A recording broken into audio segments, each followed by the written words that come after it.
Over 3 years ago, I started a new organization in Congress called the Media Fairness Caucus.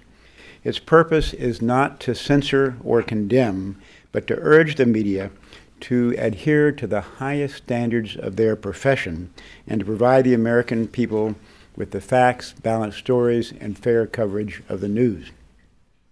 Through the Media Fairness Caucus, members of Congress point out media bias and encourage others to do the same. Well, Americans deserve, of course, a balanced media. When the media doesn't report the facts or reports it in a biased manner, Americans can't make educated decisions. And when Americans can't make educated decisions, at least in my view, that threatens our very democracy. The encyclopedia Wikipedia says, the term mainstream media denotes those generally reflective of the prevailing currents of thought, influence, or activity.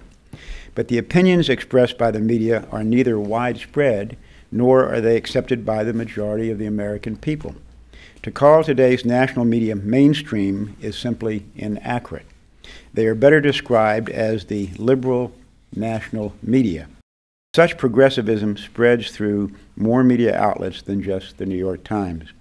This summer, Politico's executive editor, Jim Vandehei, admitted that, quote, the mainstream media tends to be quite smitten with the Obamas, end quote. In 2008, Investor's Business Daily found that an analysis of federal records showed the amount of money journalists contributed in the last presidential election cycle favored Democrats over Republicans by a 15-to-1 ratio. A biased media can determine the outcome of elections. By the way, what could be either worse or more concerning than that the media itself is determining the outcome of elections? In her column, The Influence of the Media in Politics, Campaigns, and Elections, Laura Lane states that the media is able to dictate what issues are relevant, what candidates will get the most coverage, and what criteria they should use to evaluate candidates. A Gallup survey conducted last July indicates that Americans' confidence in the media is at an all-time low. The survey found that 38% of Americans have, quote, very little or no confidence in television news.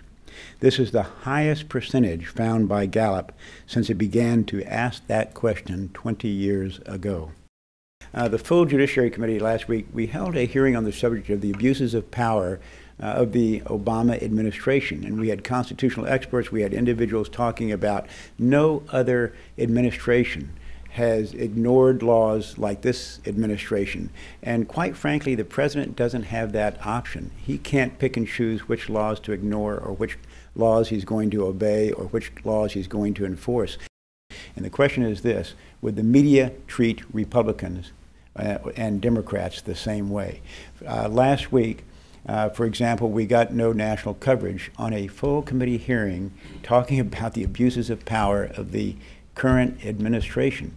Now ask yourself, if these were Democrats talking about a Republican president, what kind of coverage would that hearing have gotten? That's just another indication of the bias